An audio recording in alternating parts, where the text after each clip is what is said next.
Bahujan Samaj party के नेता बहन जी ने जितना संघर्ष किया है, देश में ऐसा कोई नेता नहीं है जिसने इतना संघर्ष किया हो। बता दीजिए कोई भी नेता हो तो।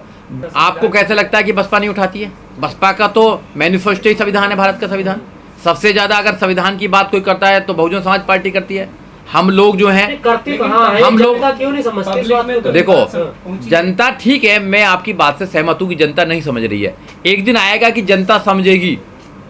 अच्छी बातों को समझने में टाइम लगता है, अच्छे लोगों को समझने में टाइम लगता है।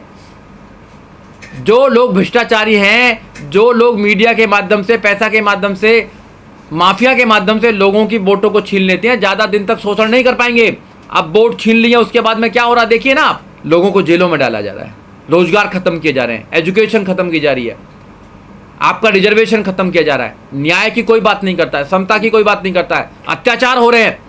तो फिर याद करते हैं कि नहीं बहुजन समाज पार्टी ठीक थी। तो लोगों की समझ में आएगा कि आपकी एकमात्र पार्टी बहुजन समाज पार्टी है, उसको बचाइए, उसको मजबूत कीजिए। अगर आपने बहुजन समाज पार्टी को मजबूत कर लिया तो इस देश में आपका मान सम्मान, स्वाभिमान बचेगा। अगर आपने अपनी पार्टी को मजबूत नहीं किया, आपने अपनी पार्टी को कमजोर कर दिया, तो किसी भी पार्टी में कहीं भी आपका कोई मान सम्मान नहीं है, कोई मान सम्मान नहीं है आपका। ये आप जब जानते हैं। आपके नेता किसी से मिलती नहीं है, किसी के दुख दर्द में नहीं जाती है, कहीं कोई घटना होती है वहाँ नहीं जाती है। ये आपका गलत आरोप है। बहुजन समाज पार्टी के नेता बहन जी ने जितना संघर्ष किया है, देश में ऐसा कोई नेता नहीं है जिसने इतना संघर्ष किया हो। बता दीजिए कोई भी नेता हो तो। बहन जी ने चप्पलों में रह रह के भी संघर्ष करने का काम किया। बहन जी पर शोषण हुए कितने बार, बहन जी को मारने के लिए प्लानिंग करी गई, बहन जी को जेल में डाला गया। बहन जी ने संघर्ष करने के बाद जब बेटियों को घर से नहीं निकलने दिया जाता था, वोटिंग डालने का अधिकार नहीं था, उस समय बहन कुमारी मायावती ने संघर्ष कर उत्तर प्रदेश में शासन करने का काम किया था। आप कौन सा नेता देश के अंदर है? आप क्यों समाज तो भूल जाता है। आप क्यों नहीं मिलती? क्या बाबा साहब ने काम नहीं? समाज तो बाबा साहब को भूल गया, मानव काशीराम साहब को भूल गया, ज्योतिबा फुले साहब को भूल गया, बहन जी को भूल गया। ये भूलने वाला समाज है ना। आप मान सम्मान की लड़ाई लड़े हैं। तुम्हारे एक वोट से कितना बड़ा परिवर्तन होता है तुम नहीं जानते हैं। तुम्हारी एक वोट अगर बहुजन समाज पार्टी को पड़ती है तो जो दुश्मन है दुश्मन कमजोर होता है। अगर तुम दुश्मन को कमजोर नहीं करते, दुश्मन को ताकतवर करते हो, तो तुम्हारी बहन बेटियों के साथ में अत्याचार करता है, तुम्हारी नौकरी पर डाका डालता है, तुम्हारे रिजर्वेशन पर डाका डालता है, तुम्हारी एजुकेशन पर डाका डालता है, तुम्हारे अधिकारों पर डाका डालता है। वो तुम्हें खत्म करना चाहता है। जब ही तो जेएनयू में नारे लगते हैं कि दलितों भारत छोड़ो, क्योंकि तुम्हारा कुछ है ही नहीं, तुमने कुछ अपना बना ही नहीं रखा। अरे जो बाबा साहब डॉक्टर अम्बेडकर ने तुम्हें वोटिंग का अधिकार किया, उसको तो बचा लो। वो तुम्हारा अधिकार नहीं था, तुमने कोई जंग नहीं लड़ी थी उनके लिए। बाबा साहब डॉक्टर अम्बेडकर हमारे महापुरुषों ने जंग लड़ी थी, और वोटिंग भी तुम उनको दे देते हो। 5,000 में, 2,000 में, लालच में, बोतल में, मुर्गा में, उनमें दे देते हो। अरे अपनी वोट को संभाल के रखो ना। काम भी नहीं करना चाहते और फिलॉसफी झाड़ते हैं कि बहन जी कुछ नहीं कर रही, बहुजन समाज पार्टी कुछ नहीं कर रही। भैया एनडीए को वोट दे दो या उसको इंडिया को वोट दे दो। ये तुम्हारे करेंगे सारे काम, तुम्हारे घरों को भी उजाड़ेंगे सारे लोग, तुम्हारे बच्चों के सारे अधिकारों को खा जाएंगे। किसलिए कुछ भी कर दीजिए। जिम्मेदारी दी थी ना याद दिलाते रहने के लिए। तो याद दिलाने के लिए हमारी आपकी जिम्मेदारी है, सब लोगों की जिम्मेदारी है कि लोगों को याद दिलाया जाए, लोगों को और जागरूक किया जाए। हाँ बिल्कुल, मैं चाहता हूँ कि और काडर्स हों, लोगों को कैडराइज किया जाए, बाबा साहब की विचारधारा से जोड़ा जाए। ये सब लोगों का काम है, सारे नेताओं का काम है, सारे संगठनों का काम है। जो बौद्धिस्ट की बात करते हैं, जो बुद्ध विचार है, उनका भी काम है। जो संघर्ष कर रहे हैं सड़कों पर, उनका भी काम है। सबका सामूहिक काम है। अगर हम सरकार बनाने में कामयाब हुए तो सबको फ़ायदा होगा, मानवता को फ़ायदा होगा, संविधान स्थापित होगा, सबके बच्चों को फ़ायदा होगा। ये लड़ाई आने वाले बच्चों की, आने वाली जनरेशन की। एक आखिरी सवाल, आपको पार्टी से निकालने का बहन जी का फैसला था या फिर वापस लेने वाला भी बहन जी का फैसला था?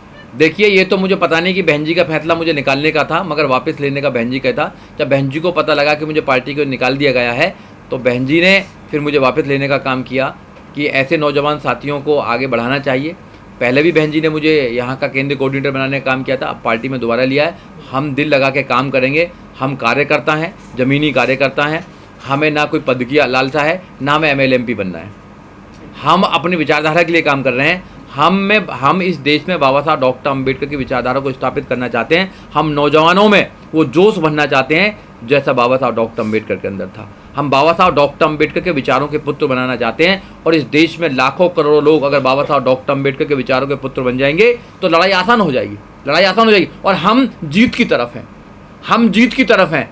बेशक हम वोटिंग में कमज़ोर हैं, बेशक हम राजनीति में कमज़ोर हैं, बेशक हमारी सीट नहीं आई है, मगर आंदोलन पूरे देश में बाबा साहब डॉक्टर अम्बेडकर का डंका बज रहा है, पूरे देश में संविधान का डंका बज रहा है। और जिस दिन लोगों को समझ में आएगी उस दिन बहुजन समाज पार्टी को लोग वोट देंगे और बहुजन समाज पार्टी की सरकार बनेगी। सर, इलेक्शन के टाइम में एक देखिए ऐसा है, बहुत सारी पार्टी समाज में है, सब अपने अपने तरीके से काम कर रहे हैं, वो भी एक अपने तरीके से काम कर रहे हैं और बहुत सारे लोग काम कर रहे हैं। तो बहुत सारी पार्टियां हैं, हमारी अपनी पार्टी है तो हम अपनी पार्टी के लिए बात करेंगे। कौन क्या कर रहा है, कौन कैसे राजनीति कर रहा है, वो उसका विचार है, वो काम करेगा। हम क्या काम कर रहे हैं, हमारे पास देखिए, बहुजन समाज पार्टी केवल मात्र एक बहुजन समाज पार्टी राजनीतिक पार्टी नहीं है, वो सामाजिक परिवर्तन, आर्थिक मुक्ति का आंदोलन है। माननीय काशीराम साहब की कुर्बानी है उसके अंदर, बाबा साहब डॉक्टर अम्बेडकर की निशानियां हैं उसके अंदर। ये हाथी का चुनाव चिन्ह जो है वो बाबा साहब डॉक्टर अम्बेडकर का चुनाव चिन्ह है, जो नीला रंग है वो बाबा साहब डॉक्टर अम्बेडकर का चुनाव है। तो निशानियां हैं बाबा साहब डॉक्टर अम्बेडकर, माननीय काशीराम साहब की सोच है उनकी। तो सच्चाई में जो सच्ची पार्टी है, जो बाबा साहब डॉक्टर अम्बेडकर, माननीय काशीराम साहब की सोच की पार्टी, वो बहुजन समाज पार्टी है। समाज समझ जाएगा नकली कौन है, असली कौन है, सब समझ जाएंगे। मीडिया में ये सवाल बहुत उठाया जाता है, क्या चंद्रशेखर जो है वो बीएसपी का विकल्प बनेंगे? बीएसपी का विकल्प क्यों बनेंगे? बीजेपी का विकल्प क्यों नहीं बनना चाहते? आम आदमी पार्टी का विकल्प क्यों नहीं बनना चाहते? समाजवादी पार्टी का विकल्प क्यों नहीं बनना चाहते? कांग्रेस का विकल्प क्यों नहीं बनना चाहते? बहुजन समाज पार्टी का विकल्प क्यों बनना चाहते हैं भाई? बहन जी का विकल्प क्यों बनना चाहते हैं? मोदी का विकल्प क्यों नहीं बनना चाहते? क्योंकि वो भी दलित समाज से आते हैं ना, इसलिए बनना हाँ, दलित को दलित से लड़ा दीजिए, दलित को दलित से लड़ा दीजिए ना।